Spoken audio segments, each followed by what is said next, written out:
পোনপ্ৰথমে সমূহ বিহালীবাসী ৰাইজ তথা অসমবাসী ৰাইজ দেশৰ সকলো ৰাইজলৈ আজি ফাকুৱা তথা দৌল উৎসৱৰ আন্তৰিক শুভেচ্ছা আৰু কৃতজ্ঞতা জ্ঞাপন কৰিছোঁ আৰু ভগৱানৰ ওচৰত প্ৰাৰ্থনা জনাইছোঁ যে আমাৰ এই ফাকুৱা উৎসৱ যেনেকৈ আমি ৰঙীন হৈ পৰিছে আমাৰ সকলো জীৱন লৈ ৰঙীন হৈ পৰক, সকলোৱে সুখ শান্তিৰে জীয়াই আগে পাৰোঁ, সকলো উন্নয়ন তাকে কামনা কৰিছোঁ। আজি আমাৰ গুৰুজনৰ সৃষ্টি আমাৰ যি গাংমু থানত আজি পৰিচালনা কমিটিৰ লগতে সমূহ ৰাইজে ইয়াত একত্ৰিত হৈ পেলাই এই আমাৰ যি দৌল উৎসৱ পাতিছে তাৰ কাৰণে মই পৰিচালনা কমিটিৰ লগতে স্থানীয় ৰাইজক সকলোকে ধন্যবাদ জনাইছোঁ। আজি ইয়াত সকলো আই মাতৃ যুৱক যুৱতী সকলোৱে ইয়াত আমাৰ দৌল উৎসৱত আজি শোভাযাত্ৰা আৰম্ভ কৰিছে আৰু তাৰ কাৰণে শুভোদ্বোধন কৰিবৰ কাৰণে মই পৰিচালনা কমিটিৰ দায়িত্ব অৰ্পণৰ কাৰণে মই তেখেতসকলক আন্তৰিক ধন্যবাদ কৃতজ্ঞতা জনাইছোঁ। বিশেষ ক'ব নাযাওঁ, আপোনালোকৰ চেনেলৰ মাধ্যমে সকলো ৰাইজৰ যাতে সুখ শান্তি আৰু আমাৰ যাতে এই একাজনী বান্ধোনটো যাতে আমাৰ একত্ৰিত হৈ থাকে তাকে ভগৱন্তই প্ৰাৰ্থনা কৰে। সকলোৱে পুনৰবাৰ আন্তৰিক ধন্যবাদ জনাই মই ক'বলৈ থাকিম। আমি গাংমু থানৰ সমূহ যুৱকক লগত লৈ উদীয়মান যুৱকৰ সৈতে তেওঁলোকৰ এখন আমি উদযাপন সমিতি গঠন কৰি দিছোঁ পোনপ্ৰথমে। তাৰপিছত গাংমু থান পৰিচালনা সমিতিৰ সহযোগত আমি অনুষ্ঠানভাগ এনেকৈ পাতিবলৈ সক্ষম হৈছোঁ। আৰু ইয়াৰ পৰৱৰ্তী কাৰ্যসূচী হিচাপে আমি অহা বছৰলৈ ভালদৰে পাতিম ইয়াতকৈও বুলি ভাবিছোঁ, আশা ৰাখিছোঁ। আৰু লগতে এইবাৰ আমাৰ যি বৰপেটাৰ পৰা হোলী গীতৰ এই দলটিক আমি ইয়ালৈ আমন্ত্ৰণ কৰিলোঁ। এই দলটিয়ে আহি পেলাই আমাৰ সোণত সুৱগা চৰালে। আজি এই অনুষ্ঠানটোত তেখেতসকলে আহি যি হোলী গীত পৰিৱেশন কৰিলে, এই হোলী গীত পৰিৱেশন কৰাৰ কাৰণে এই পবিত্ৰ থানভাগৰ উজ্জ্বলতাটো বেছি বৃদ্ধি পালে। লগতে আমাৰ বিশেষকৈ ধন্যবাদ দিবলগীয়া এইটোৱেই যে আমাৰ নতুন প্ৰজন্মই যি ব্যৱস্থা হাতত ল'লে, এই ব্যৱস্থাৰ সৈতে তেখেতসকলৰ যোগাযোগতহে সেই হোলী গীতটো আজি আহি আমাৰ এই গাংমু থানত পদাৰ্পণ কৰিলে বা তেওঁলোকে এই অনুষ্ঠানটি পৰিৱেশন কৰিব পাৰিলে।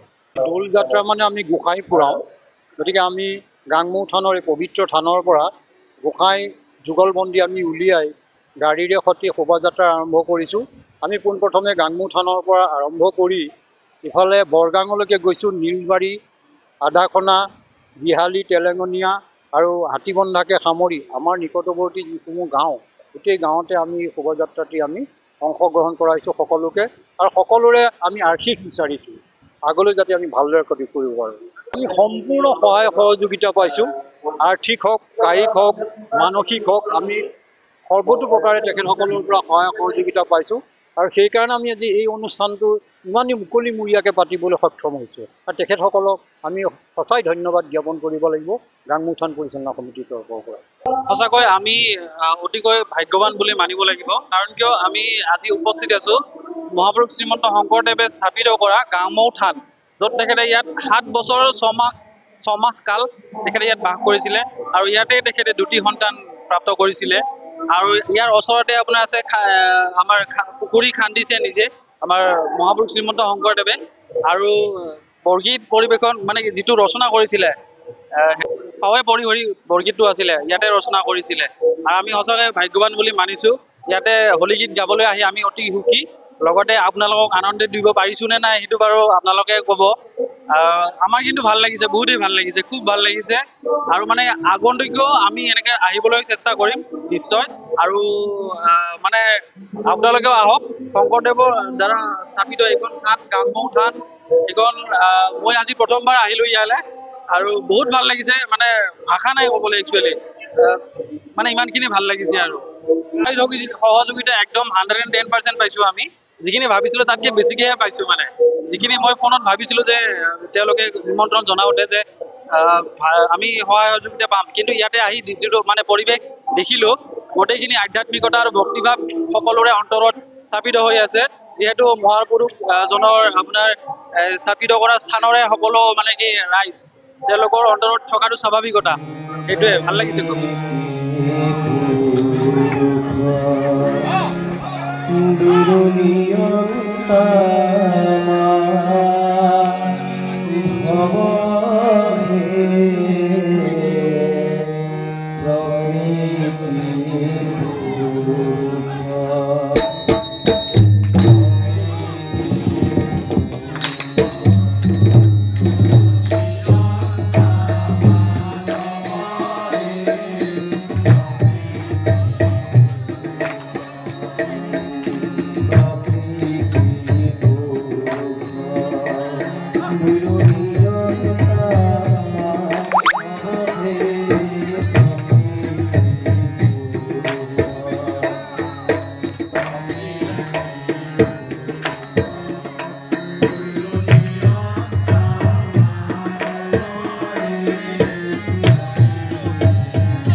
News 12 Assam north east.